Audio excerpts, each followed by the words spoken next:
ನಮಸ್ಕಾರ ಸ್ನೇಹಿತರೆ, ಈ ಕಾಲ್ ತುಳಿತಕ್ಕೆ ಸಂಬಂಧಪಟ್ಟಂತೆ ಕರ್ನಾಟಕದಲ್ಲಿ ಏನೆಲ್ಲ ನಡೀತಾ ಇದೆ ಅಂತ ನಿಮ್ಗೆ ತುಂಬಾ ಚೆನ್ನಾಗಿ ಗೊತ್ತಿದೆ. ಈಗಾಗಲೇ 5 ಜನ ಪೊಲೀಸ್ ಆಫೀಸರ್ಸ್ ನ ಸಸ್ಪೆಂಡ್ ಮಾಡಿದ್ದಾರೆ.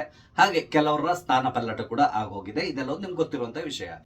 ಇಲ್ಲಿ ಮುಖ್ಯವಾದ ವಿಷಯ ಏನು ಅಂತ ಹೇಳಿದ್ರೆ, ಈ IPS ಆಫೀಸರ್ಸ್ ನ ಇವ್ರಿಗೆ ಸಸ್ಪೆಂಡ್ ಮಾಡುವಂತ ಅಧಿಕಾರ ಇದೆಯಾ?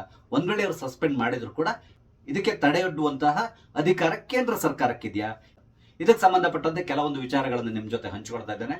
ಸ್ನೇಹಿತರೆ, ನಿಮ್ಮೆಲ್ಲರೂ ಕಾಫಿ ಅಂತ ಡಿಜಿಟಲ್ ಚಾನಲ್ಗೆ ಸ್ವಾಗತಿಸ್ತಾ ಇದ್ದೇನೆ. ಸ್ನೇಹಿತರೆ, ಬೆಂಗಳೂರಿನ ಕಾಲು ತುಳಿತಕ್ಕೆ ಸಂಬಂಧಪಟ್ಟಂತೆ ಹಲವಾರು ವಿವಾದಗಳು ಈಗ ಹೊರಗಡೆ ಬರ್ತಾ ಇದೆ, ಒನ್ ಬೈ ಒನ್ ಬರ್ತಾ ಇದೆ. ಇಲ್ಲಿ ಏನಾಗಿದೆ ಅಂದ್ರೆ, ಸರ್ಕಾರ ತನ್ನ ತಪ್ಪುಗಳನ್ನ ಮುಚ್ಚಿ ಹಾಕ್ಲಿಕ್ಕಾಗಿ ಕೆಲವ್ರನ್ನ ಸಸ್ಪೆಂಡ್ ಮಾಡಿದೆ ಅಂತ ಹೇಳ್ಕೊಂಡು ಈಗ ಎಲ್ಲರೂ ಮಾತಾಡ್ತಾ ಇದ್ದಾರೆ. ಹಾಗೇನೆ ಇದು ರಾಜಕೀಯವಾಗಿ ಕೂಡ ಹೇಳಿಕೆ ಪ್ರತಿ ಹೇಳಿಕೆಗಳಿಗೆ ಒಂದು ವೇದಿಕೆಯನ್ನ ಕಲ್ಪಿಸಿಕೊಟ್ಬಿಟ್ಟಿದೆ.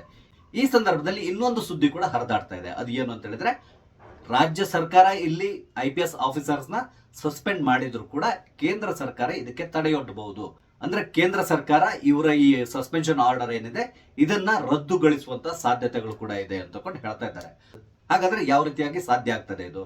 ಇದ್ರ ಬಗ್ಗೆ ಮಾತಾಡೋದಾದ್ರೆ, ಈ IPS, IAS ಮತ್ತು IFS ಆಫೀಸರ್ಸ್ ಎಲ್ಲ ಇದ್ದಾರಲ್ಲ, ಇವರೆಲ್ಲರೂ ಕೂಡ ಕೇಂದ್ರ ಸರ್ಕಾರದ ಅಧೀನದಲ್ಲಿ ಬರ್ತಾರೆ. ಅಂದ್ರೆ ಬೇರೆ ಬೇರೆ ಕ್ಯಾಡರ್ ನಲ್ಲಿ ಬರ್ತಾರೆ ಅವರು.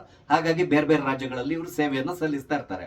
ಆದ್ರೂ ಕೂಡ ಕೇಂದ್ರ ಸರ್ಕಾರಕ್ಕೆ ಇವರ ಮೇಲೆ ಸಂಪೂರ್ಣವಾದಂತಹ ಒಂದು ಹಿಡಿತ ಇರ್ತದೆ ಅಂತಾನೆ ಹೇಳ್ಬೋದು. ಈಗ ಏನಾಗಿದೆ ಅಂದ್ರೆ, ಕರ್ನಾಟಕದಲ್ಲಿ ಈ 3 ಜನ IPS ಆಫೀಸರ್ಸ್ ಗಳನ್ನ ಸಸ್ಪೆಂಡ್ ಮಾಡಿದ್ದಾರೆ. SP ಆಗಿದ್ದಂತಹ ದಯಾನಂದ್ ಮತ್ತು ಹಾಗೆ ಅಡಿಷನಲ್ SP ಆಗಿದ್ದಂತಹ ವಿಕಾಸ್ ಕುಮಾರ್, ನಂತರ DCP ಆಗಿದ್ದಂತಹ ಶೇಖರ್, ಇವರೆಲ್ಲರನ್ನು ಸಸ್ಪೆಂಡ್ ಮಾಡಿದಾರಲ್ಲ. ಇವರ ಈ ಸಸ್ಪೆನ್ಷನ್ ಆರ್ಡರ್ ಸಂಬಂಧಪಟ್ಟಂತೆ ಇವರು ಕೇಂದ್ರ ಸರ್ಕಾರಕ್ಕೆ ಕೂಡ ಒಂದು ವರದಿಯನ್ನು ಕೊಡ್ಬೇಕಾಗಿ ಬರ್ತದೆ. ಅಂದ್ರೆ ಯಾಕೆ ನಾವು ಸಸ್ಪೆಂಡ್ ಮಾಡಿದ್ವಿ, ಅವರು ಏನ್ ಕರ್ತವ್ಯ ಲೋಪ ಮಾಡಿದ್ದಾರೆ, ಇದೆಲ್ಲವನ್ನು ವಿವರಿಸಿ ಕೇಂದ್ರ ಸರ್ಕಾರಕ್ಕೆ ಇವರು ಒಂದು ರಿಪೋರ್ಟ್ ಅನ್ನು ಕೊಡಬೇಕಾಗ್ತದೆ. ಆ ಸಂದರ್ಭದಲ್ಲಿ ಕೇಂದ್ರ ಸರ್ಕಾರ ಇದರ ಪರಿಶೀಲನೆ ಮಾಡಬಹುದು. ನಂತರ ತಮ್ಮ ಲೆವೆಲ್ ನಲ್ಲೇ ಅವರೊಂದು ಎನ್ಕ್ವೈರಿ ಕೂಡ ನಡೆಸಬಹುದು. ಈ ಎನ್ಕ್ವೈರಿ ಎಲ್ಲವೂ ಆದ್ಮೇಲೆ ಕೇಂದ್ರ ಸರ್ಕಾರಕ್ಕೆ ಈ IPS ಆಫೀಸರ್ಸ್ ಗಳನ್ನ ಸಸ್ಪೆಂಡ್ ಮಾಡಿದಾರಲ್ಲ, ಇದು ಕಾನೂನು ಬಾಹಿರವಾಗಿದೆ, ಇವ್ರು ಎಲ್ಲಿಯೂ ಕೂಡ ತಪ್ಪೆಸಗಲಿಲ್ಲ ಅನ್ನೋದು ಏನಾದ್ರೂ ಕನ್ಫರ್ಮ್ ಆದ್ರೆ ಕೇಂದ್ರ ಸರ್ಕಾರ ರಾಜ್ಯ ಸರ್ಕಾರಕ್ಕೆ ಸಲಹೆಯನ್ನ ಕೊಡಬಹುದು ಅಥವಾ ಆರ್ಡರ್ ನ ಮಾಡಬಹುದು. ಇಲ್ಲ, ಇವರು ತಪ್ಪು ಮಾಡಿಲ್ಲ, ಆದ್ರಿಂದಾಗಿ ಇವರನ್ನ ನೀವು ಸೇವೆಯಲ್ಲಿ ಕಂಟಿನ್ಯೂ ಮಾಡಬಹುದು. ಅಂದ್ರೆ ಸಸ್ಪೆನ್ಷನ್ ಆರ್ಡರ್ ಏನಿದೆ ಅದನ್ನ ರದ್ದುಗೊಳಿಸಿ ತಕ್ಷಣ ಅವ್ರನ್ನ ಸೇವೆಗೆ ವಾಪಸ್ ತಗೊಳ್ಳಿ ಅಂತ ಹೇಳಿ ಕೇಂದ್ರ ಸರ್ಕಾರ ಆರ್ಡರ್ ಮಾಡುವಂತ ಸಾಧ್ಯತೆಗಳು ಕೂಡ ಇರ್ತದೆ. ಈಗ ಏನಾಗಿದೆ ಅಂದ್ರೆ, ನಿಮ್ಗೆ ತುಂಬಾ ಚೆನ್ನಾಗಿ ಗೊತ್ತಿದೆ, ಬೆಂಗಳೂರಿನಲ್ಲಿ ಈ ಪೊಲೀಸ್ ಆಫೀಸರ್ಸ್ ನ ಸಸ್ಪೆಂಡ್ ಮಾಡಿರುವಂತ ವಿಷಯನ ಹಿಡ್ಕೊಂಡು ಬಹಳಷ್ಟು ಜನ ತಮ್ಮ ಆಕ್ರೋಶವನ್ನು ವ್ಯಕ್ತಪಡಿಸ್ತಾ ಇದ್ದಾರೆ. ದಯಾನಂದ್ ಅವರ ಹಿಂದೆ ಸಮಸ್ತ ಜನತೆ ನಿಂತಿದ್ದಾರೆ. ಈಗಾಗಲೇ ವಿ ಆರ್ ವಿತ್ ಯು ಅಂತ ಹೇಳ್ಕೊಂಡು ಸೋಷಿಯಲ್ ಮೀಡಿಯಾದಲ್ಲಿ ಬಹುದೊಡ್ಡದಾದಂತಹ ಅಭಿಯಾನ ಕೂಡ ನಡೀತಾ ಇದೆ. ಇದೆಲ್ಲದರ ಪರಿಣಾಮ ಏನಾಗ್ತದೆ ಅಂದ್ರೆ, ಕೇಂದ್ರ ಸರ್ಕಾರದ ಮೇಲೆ ಕೂಡ ಒತ್ತಡ ಬೀಳ್ತದೆ.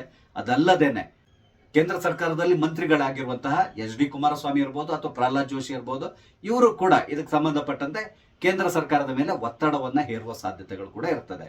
ಇಲ್ಲಿ ತಪ್ಪು ನಡೆದಿದೆ, ಆದ್ರೆ ಅದಕ್ಕೆ ಹೊಣೆ ಈ ಆಫೀಸರ್ಸ್ ಅಲ್ಲ, ಅದಕ್ಕೆ ಬದಲಾಗಿ ರಾಜ್ಯ ಸರ್ಕಾರವೇ ತಪ್ಪನ್ನ ಮಾಡಿ ತನ್ನ ತಪ್ಪನ್ನ ಮುಚ್ಚಿ ಹಾಕೊಳ್ಳಿಕ್ಕಾಗಿ ಈ ಅಧಿಕಾರಿಗಳ ಮೇಲೆ ಅಮಾನತು ಶಿಕ್ಷೆಯ ಬ್ರಹ್ಮಾಸ್ತ್ರವನ್ನ ಪ್ರಯೋಗ ಮಾಡಿದೆ. ಈ ರೀತಿಯಾಗಿ ಕನ್ವಿನ್ಸ್ ಮಾಡಿ ಇವರ ಸಸ್ಪೆನ್ಷನ್ ಆರ್ಡರ್ ಏನಿದೆ ಇದನ್ನ ರಿವೋಕ್ ಮಾಡುವಂತ ಸಾಧ್ಯತೆಗಳು ಕೂಡ ಇರ್ತದೆ. ಹಾಗಾಗಿ ಇಲ್ಲಿ ಮುಂದಿನ ದಿನಗಳಲ್ಲಿ ಕೇಂದ್ರ ಸರ್ಕಾರ ಮತ್ತು ರಾಜ್ಯ ಸರ್ಕಾರದ ನಡುವೆ ಒಂದು ಸಂಘರ್ಷ ಏರ್ಪಡುವಂತಹ ಸಾಧ್ಯತೆಗಳು ಕೂಡ ಕಾಣಿಸ್ಕೊಳ್ತಾ ಇದೆ.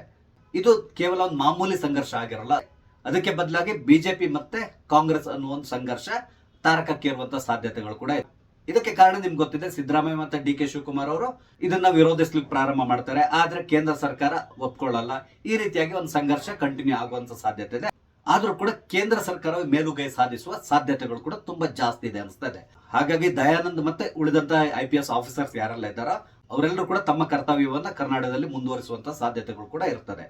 ಇದೆಲ್ಲ ತಕ್ಷಣ ಆಗಲ್ಲ, ಅದಕ್ಕೆ ಬದಲಾಗಿ ಹೆಚ್ಚು ಕಡಿಮೆ 1 ತಿಂಗಳ ಸಮಯವನ್ನ ತಗೊಳ್ಳುವಂತ ಸಾಧ್ಯತೆ ಇದೆ.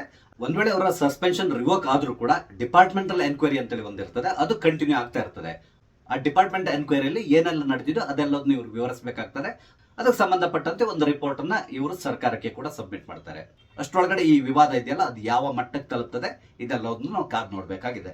ಸ್ನೇಹಿತರೆ, ನಾನು ಹಂಚ್ಕೊಂಡಂತ ವಿಷಯ ನಿಮ್ಗೆ ಇಷ್ಟ ಆದ್ರೆ ದಯವಿಟ್ಟು ಲೈಕ್ ಮಾಡಿ, ಶೇರ್ ಮಾಡಿ, ಹಾಗೆ ದಯವಿಟ್ಟು ನನ್ನ ಚಾನಲ್ ಸಬ್ಸ್ಕ್ರೈಬ್ ಮಾಡಿ. ನಮಸ್ತೆ, ಜೈ ಹಿಂದ್.